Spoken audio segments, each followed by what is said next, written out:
जाता जाता आम्ही शेवटी जादुई उपाय म्हणून काहीतरी सांगत असतो. आज थोडस महत्वाच्या 1-2 गोष्टी शेअर करतो. वास्तू मधली गोष्ट आहे.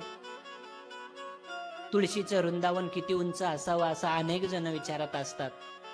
आम्ही फुटात नाही सांगणार, तुमचे तुम्ही मोजून घ्या. तुम्हाला ज्योत कळतं का? ज्योत, ज्योतच म्हणतात का इकडे? हा नाशिक जिल्ह्यात शब्द आहे.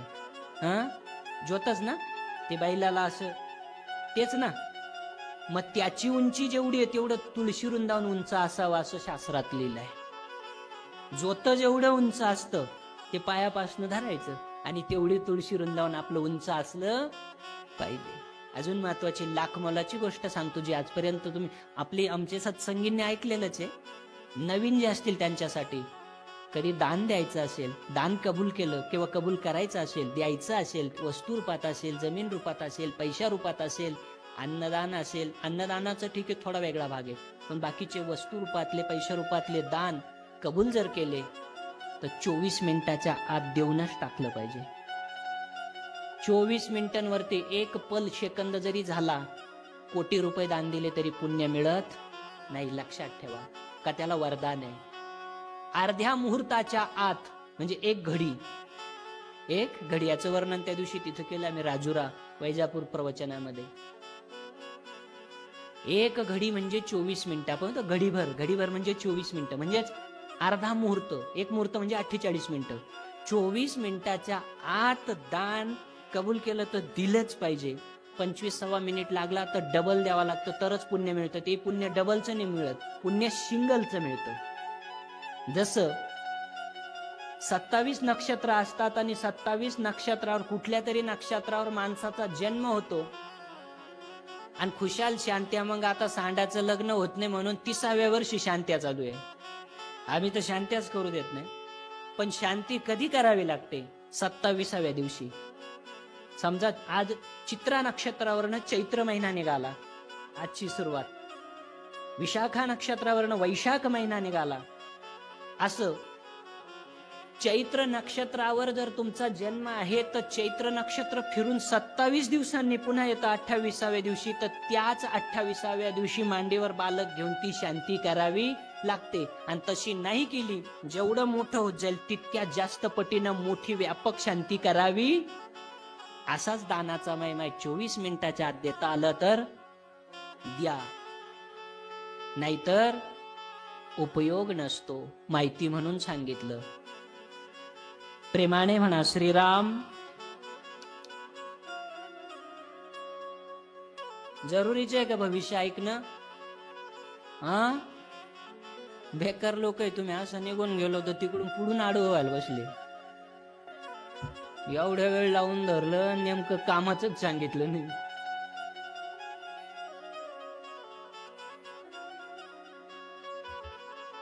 हरकत नाही. अनेक वर्षापासून ईश्वर कृपेने आपलं व्यासपीठ भविष्यवाणी करतं महाराष्ट्रामध्येच. काय, महाराष्ट्रात तर दुसरी भविष्यवाणी कोणी करतही नाही. एखादा असेल तरी ती सत्यात उतरल्याचं अजून कधी बघितलं नाही. आणि ह्या व्यासपीठाची असत्यात कधी एखादी उतरली, खोटी झाली, असं कधी बघण्यात आलं नाही. तुम्ही विसरले असेल, पण आम्ही खूप जुन्याही गोष्टी लक्षात ठेवतो. अगदी खूप वर्षापूर्वी केदारनाथची खूप मोठी घटना घडली होती. हजारो लोक वाहून गेले होते. ती घटना सुद्धा 2 महिने आपण आधी सांगितली होती. मोदी पीएम असेल किंवा फडणवीस सीएम असतील, कित्येक गोष्टी आपल्या तंतोतंत जशाच्या तशा खूप वर्ष आधी सांगितलेल्या त्याही घडल्या. इतर भविष्यवाणी प्रायव्हेटही आम्ही अनेक करत असतो, त्याही घडतातच. बसल्या बसल्या सहजही करत असतो, त्याही घडतातच. 2 वर्षापूर्वी तुम्हाला महाराष्ट्रात 30% दुष्काळ पडल असं बोललो होतो, आठवतं का? युट्यूबला आहेच, तुम्ही बघू शकता. बरोबर 30-32% दुष्काळ पडला होता. मागील वर्षी सांगितलं होतं पूर्ण व्यवस्थित पाऊस चांगला पडेल, तर बरोबर कंप्लीट चांगला पाऊस पडला. जाळपोळ सांगितली होती, प्रचंड रेकॉर्ड ब्रेक. एवढे गोडाऊन, गाड्या, कपड्या, मंडप, सत्संग, फॅक्टऱ्या, स्कूल स्कूल बस एवढी आग लागलेली कधी जगात कोणीच पाहिली नाही. आमची भविष्यवाणी जानेवारी ते डिसेंबर नसते, गुढीपाडव्याचा आदल्या दिवस ते गुढीपाडव्याचा पुन्हा गुढीपाडवा ते गुढीपाडव्याचा अर्धा दिवस किंवा गुढीपाडवा ते गुढीपाडवा म्हणा अशी असते. बघा आताच काही दिवसापूर्वीच आग तर अशी रोजच लागू राहिली. पिंपळगाव, बसवंत काय कुठे कुठे नाशिक कुठं कुठं काय काय अजूनही बंद नाहीये, कारण ती कालच्या दिवसापर्यंत होणारच होती. परंतु सगळ्यात मोठी जळपोळ लॉस एंजेलिस का अमेरिका, 10,000 इमारती जळून खाक झाल्या. किती? 10,000 घरं नाही, 10,000 बिल्डिंगा जळून खाक झाल्या. 13 लाख कोटी रुपयांचं नुकसान झालं. 13 लाख कोटी. एवढी मोठी घटना आजपर्यंत इतिहासात घडली नाही. हे सगळ्यांचं भविष्य रेकॉर्ड ब्रेक अशा घटना घडतील हे शब्दही आपण वापरलेले असतात. तर ईश्वर कृपेने प्रत्येक गोष्ट घडत गेली कंप्लीट. जसं जसं असेल तसं तसं. परवा कोणीतरी आलं, म्हटलं महाराज आम्ही भविष्यवाणी ऐकली, तुम्ही बरोबर बोलले होते की कपाशी खानदेशात कमी पिकल. आमच्याकडेच खरंच कमी पिकली खानदेशात. आता आमच्या तर लक्षातही नव्हतं, पण खानदेशातली माणसं पेशंट म्हणून आले तर त्यांनी ते बरोबर सांगितलं. अशा खूप गोष्टी आहेत. भुजबळांचं जेल असेल, आसाराम बापूचं जेल असेल, दुनियाभरच्या गोष्टी वेगवेगळ्या. प्रेमाने म्हणा श्रीराम. तर ह्या वर्षीची भविष्यवाणी आम्ही थोडीशी सांगतो. आधी 1-2 मिनिटं बाहेरच्या राज्यातल्या थोड्या 1-2 हिंदीत सांगतो, बाकीचं मग मराठीत सगळं सांगतो. पण त्याच्या खरं तर हे चिंतन आम्ही 12 ते 4 ह्या वेळेत करत असतो दुपारच्या. आणि आज पहिल्यांदा असं झालं की आम्हाला अजिबातही वेळ मिळाला नाही. त्याच्यामुळे खूप अतिविशिष्ट गोष्टी आम्हाला काढता नाही आल्या, कारण मंथन करावं लागतं. ते काही करताच आलं नाही, कारण आज पेशंट होते. पाडव्याला पहिल्यांदाच पेशंट ठेवण्यात आले आणि तेही दिवसभर, ज्याच्यामुळे तो वेळच साधला नाही. तरी पण आता नको तुमची नाराजी म्हणून काही गोष्टी आम्ही काढल्या. तर ईश्वर कृपेने काही गोष्टी आपण बोलूत. भविष्यवाणी हम मराठी में भी बात करेंगे, लेकिन उसके पूर्व हिंदी में भी 2-4 बातें हम बताएंगे.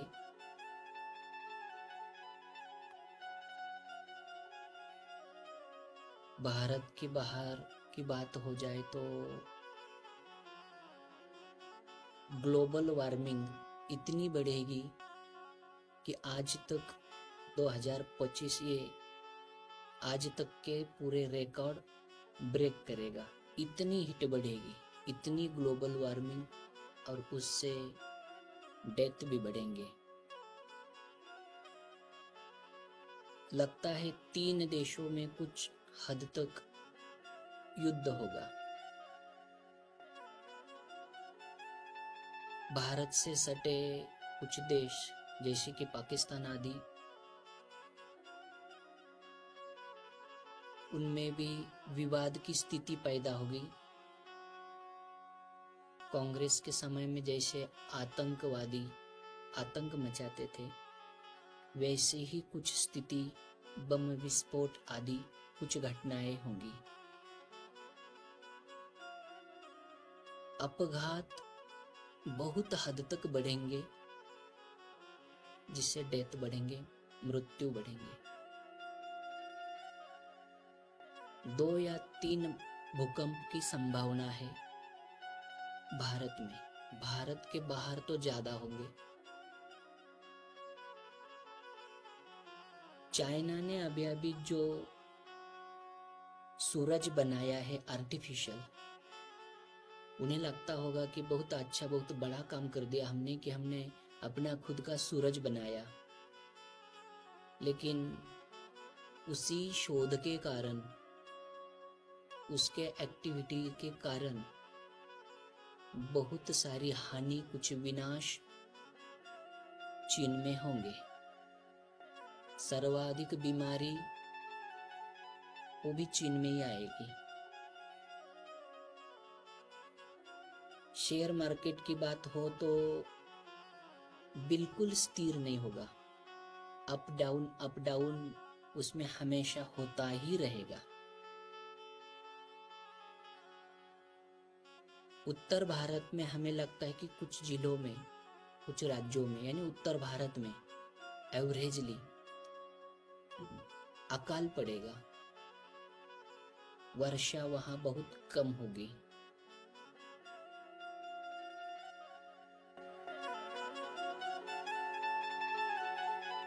तीन देशांचं एक हलकसं युद्ध होईल। भारताच्या सीमावर्ती सुद्धा पाकिस्तानकडून आणि दुसऱ्या एका देशाकडून काही उपद्व्याप होतील, जे सध्या शांत होतं। पूर्वी नाही का काँग्रेसच्या काळात रात दिन आतंकी हमले, बॉम्बस्फोट काही ना काही, जे आता स्टॉप होतं, ते थोड्याशा कुरघोडी काही गोष्टी पुन्हा घडतील।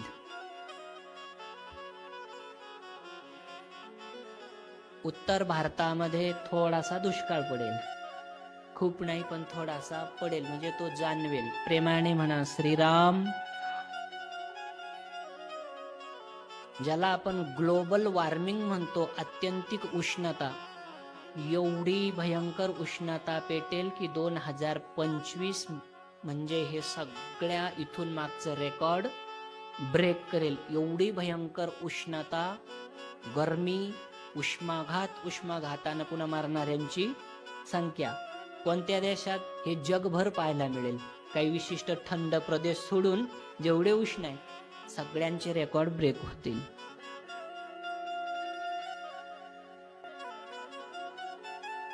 भारताची भरपूर प्रगती होईल,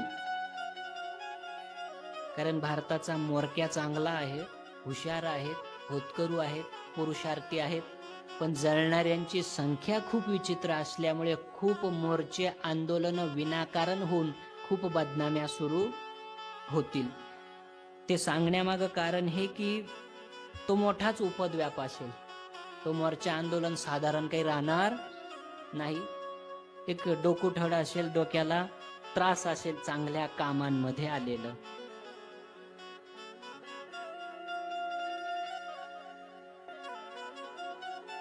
पूर्ण भारतामध्ये खूप अपघात होऊन मृत्यू होतील, त्याचे रेकॉर्ड ब्रेक होईल। आणि भारतात आणि एक अर्धा महाराष्ट्रात सुद्धा भूकंप होईल। प्रेमाने म्हणा श्रीराम। शेअर मार्केट अजिबात स्थिर राहणार नाही। या वर्षीचं शेअर मार्केटला साधणं, गाठणं किंवा त्याच्याबद्दल काही भाकणूक करणं कोणाच्याही बसचा रोग नाही। ते थोड्या वेळानं असं तर थोड्या वेळाने असं, सतत विचित्र अवस्था त्याची असेल, खूप अपडाऊन। पावसाचं सांगावं लागेल का, तेवढ्या करता तर बसले। असं वाटतं पाऊस 84% पडेल आणि महाराष्ट्रात 16% दुष्काळ पडेल काही भागात। एकंदरीत पाऊस चांगला पडेल, पण खूप लेट पडेल। तुम्ही टाळ्या वाजवल्याने एखाद वेळ देव तोही नाही पाडायचा।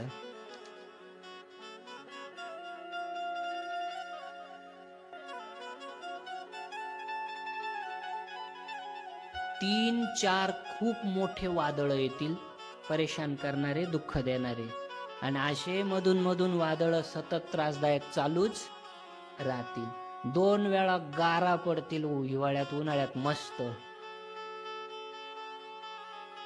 मस्त म्हणजे आमचं सांगायचं काम आहे, आमच्या कुर द्राक्षे, तुमचे तुम्ही पाहून घ्या, आमचं काम सांगायचं। आमच्याकडे कुठं कांदे, आपल्याला देवाने जमीनच नाही दिली, त्याच्यामुळे ते काही ताणतणाव आम्हाला नाहीच आहे। आम्हाला दुसरा ताणतणाव भरपूर आहे, पण शेतीचा ताणतणाव नाही। प्रेमाने म्हणा श्रीराम। काही ठिकाणी मग असा कमी पाऊस आणि त्यातही पुन्हा काही कारणाने पिकांची खूप नासाडी पण होईल, तर त्याच्यामुळे सरकार ते विमान अनुदान देऊ देऊ त्याच्या नाकात दम होऊन जाईल, वैतागून जाईल. काय काय द्यावा आणि कोणाला द्यावा.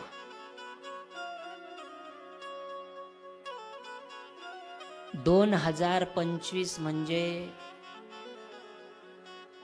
जनावरांवर, खास करून गाई बैलांवर एवढी भयंकर रोगराई येईल आणि एवढे मृत्यू होतील जनावरांचे की कदाचित आजपर्यंतचं रेकॉर्ड ब्रेक. माणसांवर सुद्धा संसर्गजन्य रोगांचं खूप प्रादुर्भाव होईल. ताप वगैरे असणं, उजवा डोळा दुखणं किंवा उजव्या डोळ्याचे रोग त्यामध्ये असण्याची शक्यता. शब्द ध्यानात ठेवा. प्रेमाने म्हणा श्रीराम. दुधाचे आणि सोन्याचे भाव वाढतील.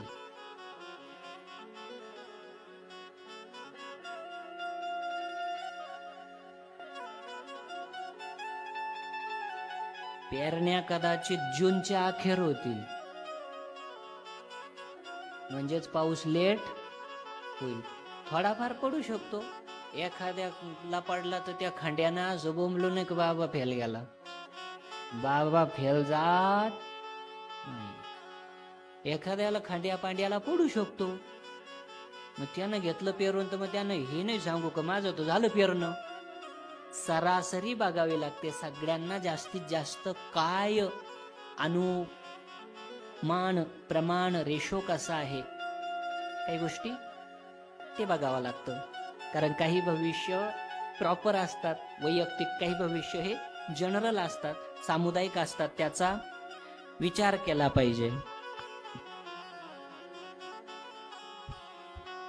तांबडा आणि लाल रंगाचे पिकं होलसेल मध्ये भरपूर डोळे झाकून पिकतील. आता तांबड्यात लाल मध्ये काय काय येतं तुम्ही रात्री मोजून घ्या घरी गेल्यावर. पिवळ्या रंगाचं सुद्धा जे जे काय असेल ते भरपूर पिकेल. पण असं वाटतं कापसाला काही भाव मिळणार नाही, तुम्हीच म्हणले हो.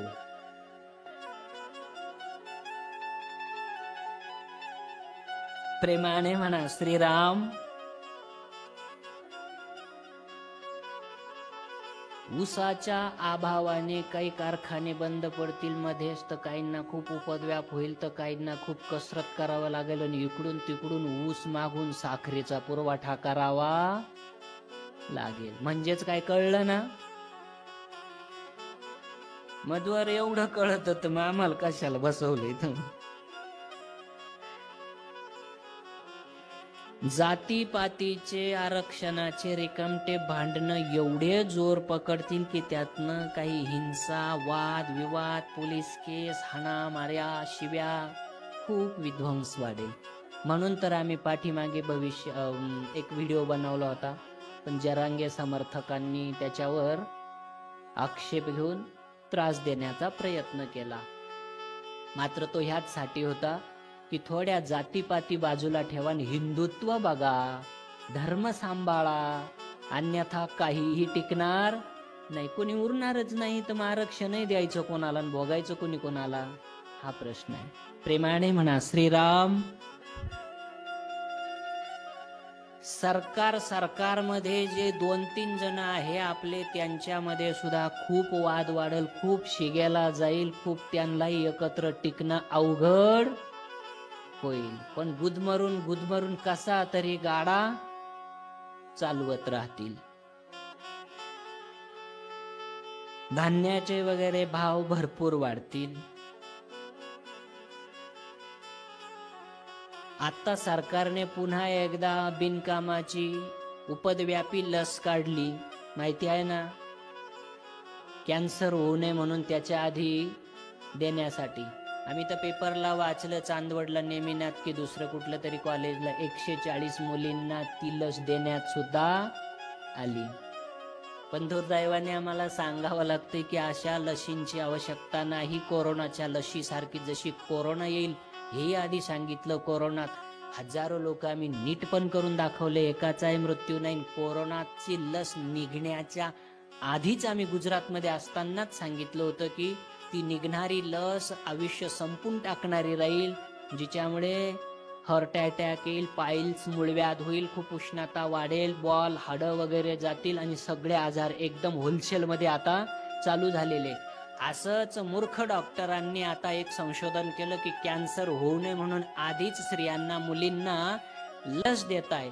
पण हीच लस जीव खाऊन खूप आजार निर्माण करेल, नवे नवे कॅन्सर सुद्धा हीच लस जास्त वाढवेल.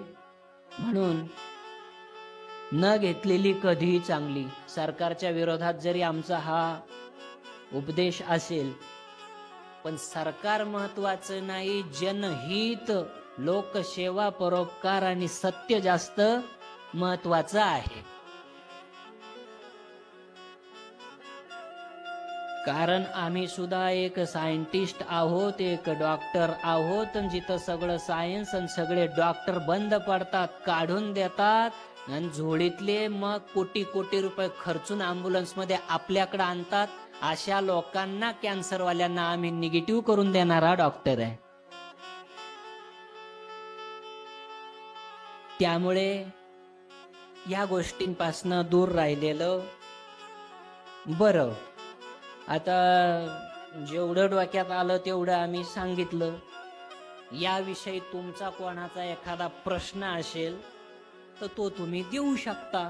तोपर्यंत नामकरणवाले पुढे येतील, मग लागल्यास एखादं भविष्य अजून आम्ही सांगू शकतो. तुम्हाला विचारायचं असलं तर प्रेमाने म्हणा श्रीराम. नामकरणवाले जे आहे त्यांनी पुढे या आणि कुणाचा प्रश्न असेल तर माईक हातात घेऊन बोला.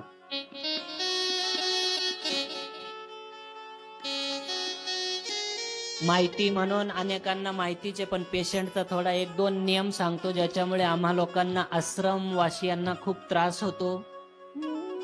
पेशंटचे वार हे, कारण आता हे प्रवचन युट्यूबला येईल, लाखो लोक बघतात, त्यांच्याही फायद्याचं होईल. आपल्या दरबारामध्ये जे असाध्य रोगावर आपण ट्रीटमेंट देतो, ज्यामध्ये दैवी चिकित्सा पण असते, आयुर्वेद चिकित्सा पण असते, ज्यासाठी आपल्याकडे रविवार, मंगळवार आणि गुरुवार हे 3 वार असतात. या 3 वारांनाच यावं लागतं. या 3ही वारांच्या आदल्या दिवशी सकाळी 6:30 ते 8 या वेळेमध्ये दिलेले स्क्रीनवर नंबर येतील, त्या आश्रमीय नंबरवर तुम्हाला बुकिंग करायची असते. बुकिंग झाली तरच आश्रमात पेशंट घेऊन यायचं असतं. पेशंटला 2दा यावंच लागतं. लक्षात घ्या, महाराष्ट्रात 36च्या 36 राज्य आपल्याला जॉईंट आहे. सगळ्यात लांबचं 36च्या 36 जिल्हे जॉईंट आहे. सगळ्यात लांबचा जिल्हा चंद्रपूर आहे. दर हप्त्याला एक तरी गाडी चंद्रपूरवरून 950 किलोमीटरवरनं आपल्याकडे येते. 36च्या 36 जिल्हे, 9 राज्य आणि 3-4 देशातनं पेशंट येतात. एवढं मोठं आंतरराष्ट्रीय कार्य आहे. 1,28,000 संख्या आम्ही पूर्ण केली. लक्षात ठेवा पेशंटची.